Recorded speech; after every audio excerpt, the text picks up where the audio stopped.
What is up guys, Kartok here, and today I'm here with another Digimon deck profile. Today we'll be going over the updated Rapidmon deck from BT16. So without further ado, let's get right into the deck profile. There's not actually too much different with it. It's just some added cards that we are playing, and I also took some of my recommendations from last build to change up some of the Tamers.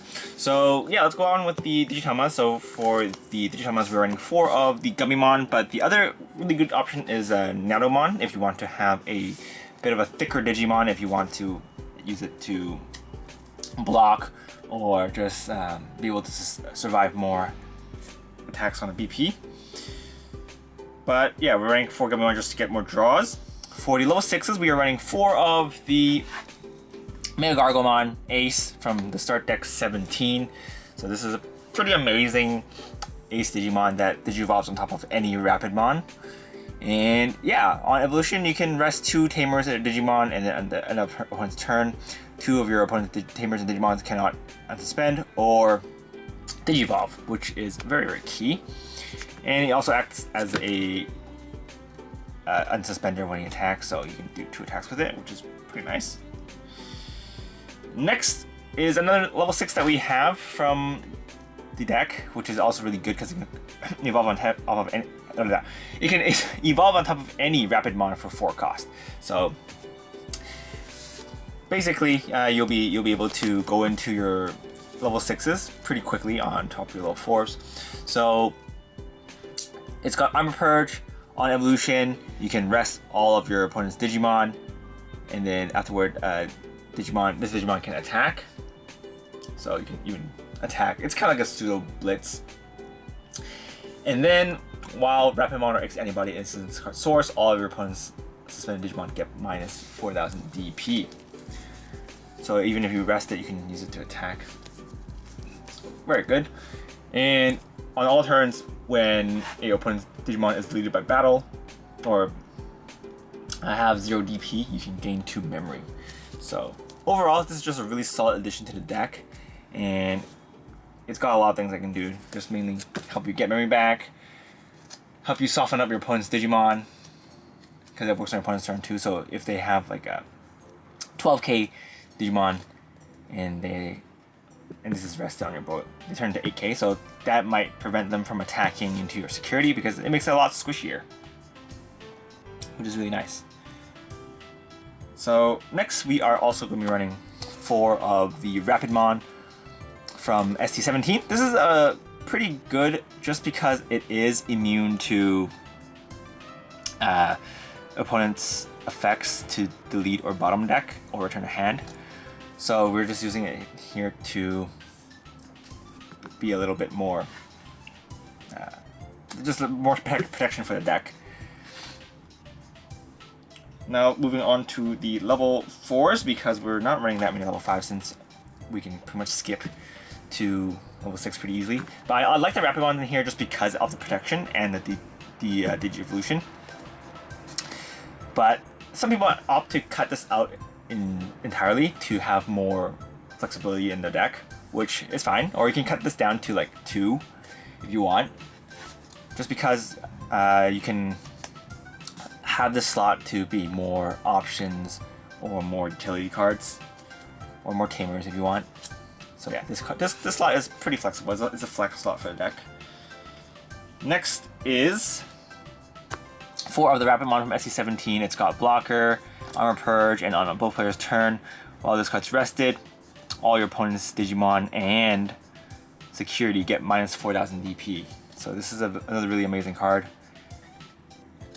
And on both players' turn, when this card's rested, for the inherit skill, gives 1,000 DP, so it makes your Digimon a little bit thicker, which is really good as well. Next is another Rapidmon from BT8, Armor Purge. On evolution, rest 1 of your Tamers. Oh, sorry, for every Tamer you have, you can rest 1 opponent's Digimon, and then give 3 of your opponent's Digimon minus 5,000 DP. If they rest, 3 of your opponent's rested Digimon minus 5,000 DP. So mainly you have to max out this here just because these are the only level 4 Rapidmons available at the moment. So later on, if we do get new Rapidmons, you're probably gonna have a little bit different build. But they're still really good cards, so I don't really mind playing them at 4 each. And next we're playing 2 of the Gargomon from ST17. Before, I actually thought this card needed to give something else jamming. I didn't really realize it can give itself jamming.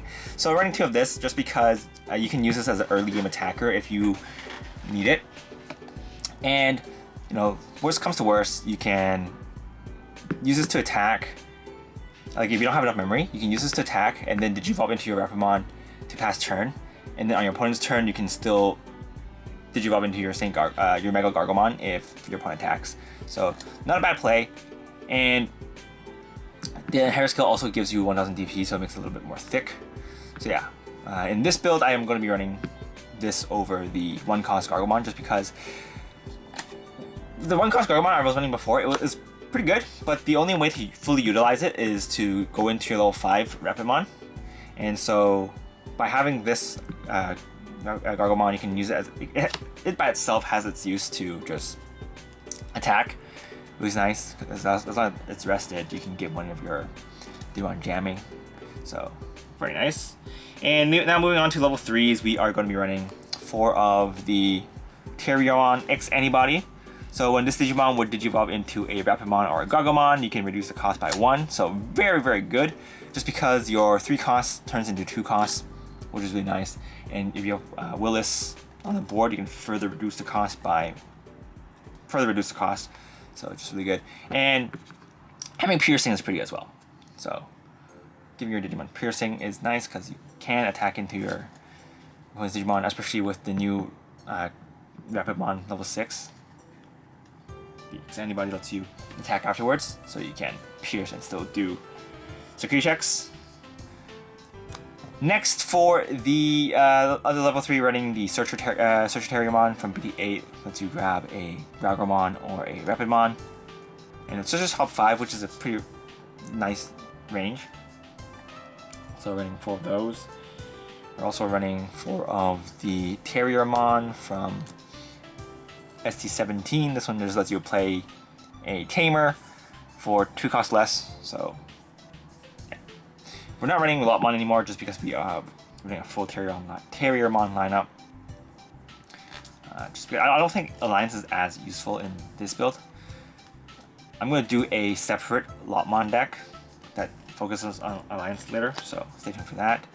And we're running 2 of the Memory Choker Tamers. This one stops your opponent from gaining memory outside of Tamer effects, which is pretty good, just because there are a lot of effects that give your opponent memory with Digimon effects. So having this as a chokehold is pretty good, especially if you have the Double Typhoon. Just stop this down just to choke your opponent for a bit while you do your own thing. Pretty good. Tamers, we are running 2 of the Henry from EX2. This can be changed for Mimi if you want. Mimi is also pretty good. Lets you pump out more Digimon on the board. But I quite like the Henry just for the rest. It comes as a pretty clutch early game when you don't have all ways to rest your opponent. Just prevent your opponent from, if they have a really big blocker on the board, you can kind of prevent them from doing that. So, 2 Henrys, 1 of the ST17 Henry. This one is not as important as in previous deck, just because we do have a level 6 Gargomon now, so you're not totally relying on your level 6 Mega Gargomon to do in most of the work. So 1 of these is fine. This is kind of used in conjunction with Double Typhoon just to get a quick win in. So 1 is fine. And running 3 Willis. This is from a recommendation from one of the viewers in the previous build. Yeah, it does help the build quite a lot. It speeds up the deck quite quickly, just because you can constantly have a Digimon pushed out from a raising area every turn, which is pretty good. I might run a 4th one later on, but I think 3 is fine. It gets it does enough to, you have enough of your cycling. going on. Next, for the options, we are going to be running 4 Double Typhoon and 4 of the green training. So I think you can choose to run green memory boost as well if you don't want to max out on the Double Typhoons. You can run like 2 green memory boost, 2 Double Typhoon, and then 4 training. I think ratios are very flexible, but I quite like the Double Typhoon just because I can slap a Tamers on the board for free and then Digivolve into a Rapidmon after, which is pretty good. And yeah.